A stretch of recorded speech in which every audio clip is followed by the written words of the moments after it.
Good evening, and welcome to Truth Report. I'm Alex Truth, and tonight we are pulling back the curtain on surveillance in America, from a state government building its own spy agency, to the quiet data trails that follow you everywhere you go. These stories are connected, and by the end of this broadcast, you're going to see exactly how. I'm Maya Clarity, and let me tell you what's coming. Florida is on the verge of creating a state-level counterterrorism intelligence unit, and Muslim communities in the state say they already know who's going to end up in the crosshairs. We've got Israeli spyware firms lobbying for the contracts. We've got economic data that reveals how market manipulation hides in plain sight. Stay with us, this one matters. We're going to start tonight in Tallahassee, where Republican lawmakers are pushing legislation that would fundamentally change the relationship between state government and domestic surveillance. Then we're going to follow the money, because there's always money, into the used car market, where the end of federal EV tax credits is creating winners and losers in ways that tell us a lot about who really controls the economy. And we're going to tie it all together, because the through line tonight is power: who has it, who's building more of it, and who gets crushed underneath it. This isn't abstract. These are real policies affecting real communities, real families, and real wallets. That's what Truth Report is here for. So let's get to work. First up, Florida's proposed spy squad. Breaking news out of Florida tonight, where GOP legislators have introduced a bill that would establish a state-level counterterrorism intelligence operation. Now, on its face, proponents say this is about keeping Floridians safe. But reporting from the Intercept reveals a much more troubling picture, one that involves Israeli spyware companies, targeted surveillance of Muslim Americans, and a dangerous expansion of the domestic security state. Let's get into the details. According to the Intercept's investigation published today, this isn't just some routine public safety measure. Florida Republicans are pushing legislation that would create what amounts to a state-run intelligence agency, a spy squad operating under the authority of the governor's office. We're talking about a dedicated counterterrorism unit with surveillance capabilities that, until now, have been reserved for federal agencies like the FBI and the Department of Homeland Security. And here's where it gets deeply concerning, Alex. Lobbying disclosures reviewed by The Intercept show that an Israeli spyware firm has been actively tracking this legislation. They're not just watching from the sidelines, they are engaged in the lobbying process. That means a foreign surveillance technology company sees dollar signs in Florida's desire to spy on its own residents. Let that sink in for a moment. A company that builds tools designed to infiltrate phones, intercept communications, and track movements is positioning itself to sell those tools to a state government. And we need to put this in the context of what Israeli spyware firms have done globally. These are companies whose products have been used to surveil journalists, human rights activists, political dissidents, and opposition leaders around the world. Organizations like Citizen Lab at the University of Toronto have documented case after case where this technology has been deployed against exactly the people it should never be used against. Now that same technology could be pointed at communities right here in the United States, not by the federal government, but by a state. The Muslim community in Florida is raising the alarm, and frankly, their concerns are rooted in decades of painful experience. After September 11th, we saw the NYPD's Demographics Unit conduct mass surveillance of Muslim neighborhoods, mosques, and student groups across the New York metropolitan area. That program, which was eventually shut down after legal challenges and public outcry, mapped entire communities based solely on their religious identity. Muslim Americans in Florida are looking at this legislation and saying, "We've seen this movie before." And they have every reason to be worried. The language in these bills is often deliberately vague.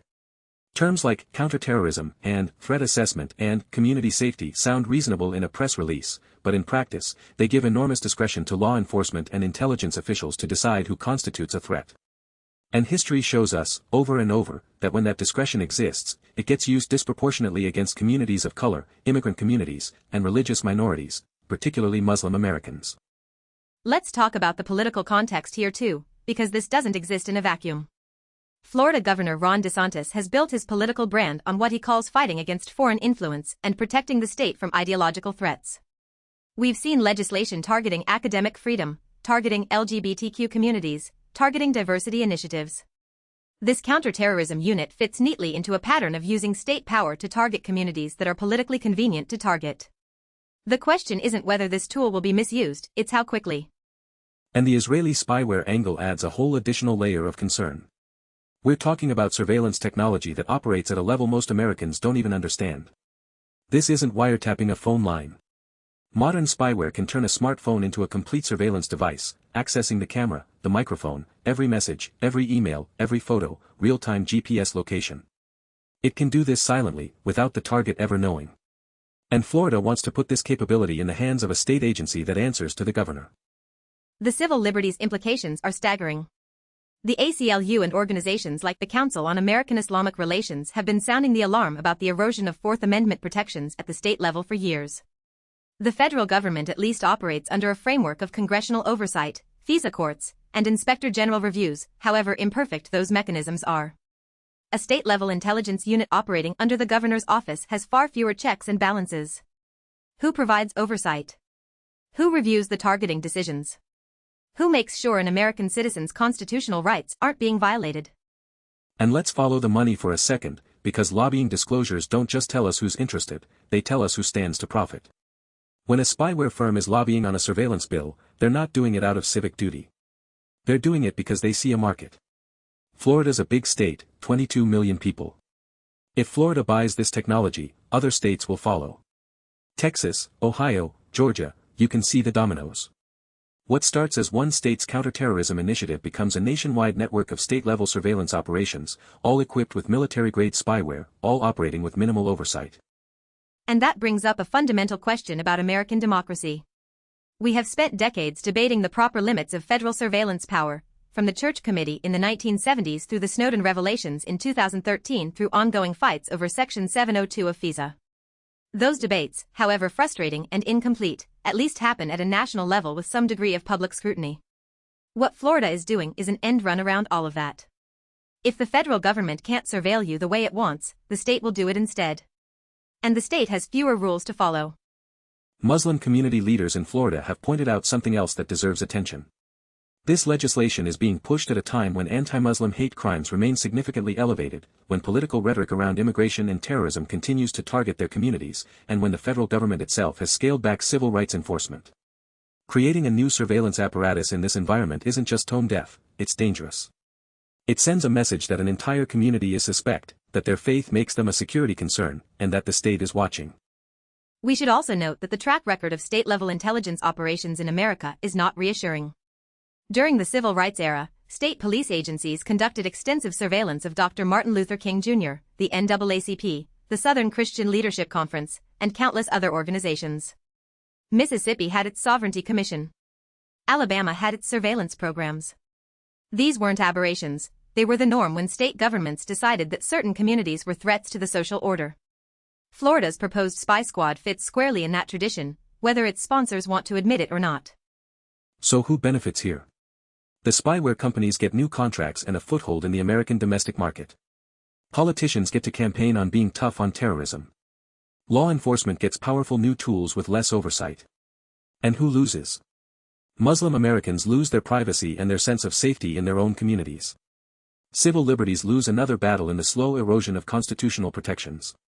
And every single Floridian, regardless of faith or background, loses, because a surveillance infrastructure built to target one community has never, in the entire history of state power, stayed limited to that community. That's exactly right, Alex. The infrastructure of surveillance is never temporary and it's never narrow. What gets built to watch one group eventually gets used on everyone. That's not speculation, that's the documented history of every surveillance program ever created. Now, let's shift gears to a story that might seem unrelated on the surface, but stay with me, because it's about how economic power gets consolidated in ways that affect all of us. Our second story tonight takes us to the used car market, where something unusual is happening. According to reporting from Electrek, based on a comprehensive analysis by iSeeCars of over 2 million used car listings, used Tesla prices have risen 4.3% since the federal EV tax credit expired on September 30th. Meanwhile, nearly every other used electric vehicle brand has seen prices drop an average of 3.6%. And overall used EV market share has plunged 20% in the same period. Let's break down what those numbers actually mean, because on the surface this looks like a simple market dynamic story: supply and demand, tax policy, consumer behavior. But when you dig in, the picture is more complicated and more revealing. The federal EV tax credit was designed to make electric vehicles more accessible to ordinary consumers. It was a policy tool meant to accelerate the transition away from fossil fuels. When it expired, the expectation was that EV prices across the board would face downward pressure as demand softened. And that's exactly what happened, for every brand except Tesla. So why is Tesla the exception? Several factors are at play, and they tell us a lot about market concentration and brand dominance. Tesla has something no other EV manufacturer has, a combination of massive brand recognition, the most extensive charging network in the country, and a CEO whose political influence has reached unprecedented levels. When consumers are nervous about buying an EV without a tax credit, they default to the brand they perceive as the safest bet. That's Tesla. It's a flight to the perceived leader, and it's consolidating market power in exactly the way antitrust advocates have been warning about. The 20% plunge in overall used EV market share is the number that should alarm everyone. That means 1 in 5 potential EV buyers has left the market entirely since the tax credit expired. These aren't wealthy early adopters, these are the mainstream consumers that the tax credit was specifically designed to bring in. When you remove the incentive, you don't just slow the transition to electric vehicles, you reverse it. And the environmental consequences of that reversal are real and measurable in terms of continued emissions, continued fossil fuel dependence, and continued climate damage. And here's where the power dynamics come in. The expiration of the EV tax credit wasn't an act of nature, it was a political decision. There were lawmakers who fought to extend it and lawmakers who fought to kill it. The fossil fuel industry lobbied aggressively against EV incentives for years. And now we see the result, the broader EV market is shrinking, smaller manufacturers are struggling, and the only company that emerges stronger is the one run by a man who has become one of the most politically connected figures in America. That's not a coincidence.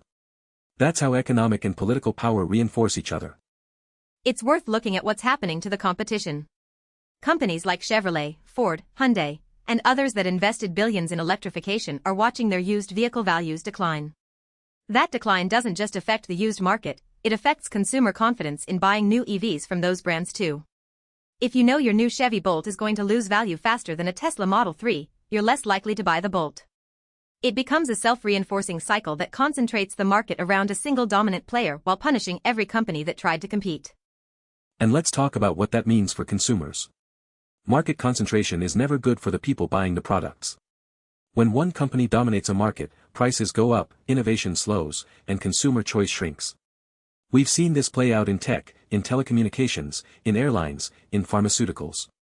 The EV market was supposed to be different, a new industry with room for competition and innovation. Instead, we're watching it consolidate in real time, accelerated by political decisions about tax policy. The IC Cars data reveals something else that's important. The 4.3% increase in used Tesla prices means that people who already own Teslas are seeing their assets appreciate while everyone else's EV depreciates. That's a wealth transfer, subtle, but real. Tesla owners tend to be wealthier to begin with. So a policy change that was supposed to be about fiscal responsibility is, in practice, making wealthy Tesla owners wealthier while making it harder for middle-class consumers to afford any electric vehicle at all. This is a pattern we see over and over in American economic policy. Decisions that are sold as neutral market corrections or fiscal responsibility measures end up benefiting the already powerful at the expense of everyone else. The tax credit wasn't perfect, but it was doing what it was designed to do, broadening access to electric vehicles, supporting a competitive market, and accelerating the transition away from fossil fuels. Its expiration serves the interests of fossil fuel companies and the dominant EV manufacturer, while hurting consumers, competition, and the climate. Those are the stakes. And we need to connect this to the broader surveillance conversation, because data is the thread that ties these stories together. Every Tesla on the road is a rolling data collection platform, cameras, sensors, location tracking, driver behavior monitoring. As Tesla's market dominance grows, so does its data dominance. The company is accumulating an unprecedented database of driving patterns, travel routes, and consumer behavior. In a world where data is power, market concentration in EVs isn't just an economic issue, it's a surveillance issue. That's a critical point, Maya. We talk about government surveillance, and rightly so. But corporate surveillance is just as pervasive and arguably less regulated. Tesla's vehicles collect enormous amounts of data, and the company's privacy policies give it broad discretion over how that data is used. As the market consolidates around Tesla, more and more of America's driving data flows to a single company, a company whose CEO has deep ties to the federal government and whose interests are not always aligned with those of ordinary consumers. Now let's bring all of this together, because these stories aren't isolated incidents. They're symptoms of the same underlying condition. In Florida, we see a state government building new surveillance infrastructure with tools from foreign spyware companies, targeting a vulnerable community. In the EV market, we see political decisions consolidating economic and data power in the hands of a single dominant company. The common thread is the concentration of power, the ability to watch, to track, to know, and to control, moving further and further from democratic accountability. We are living through a moment where the traditional boundaries that were supposed to protect ordinary people are being dissolved. The boundary between federal and state surveillance is dissolving. Florida is building capabilities that were supposed to require federal oversight. The boundary between corporate and government power is dissolving. When the most politically connected businessman in America runs the most dominant data-collecting vehicle company, those categories stop being meaningful. The boundary between foreign and domestic surveillance technology is dissolving. Israeli spyware firms are shopping their products to American state governments. And here's what concerns me most about this convergence. Each of these developments, taken individually, can be rationalized. State counterterrorism? Sounds reasonable. Market dynamics in the EV sector? Just supply and demand.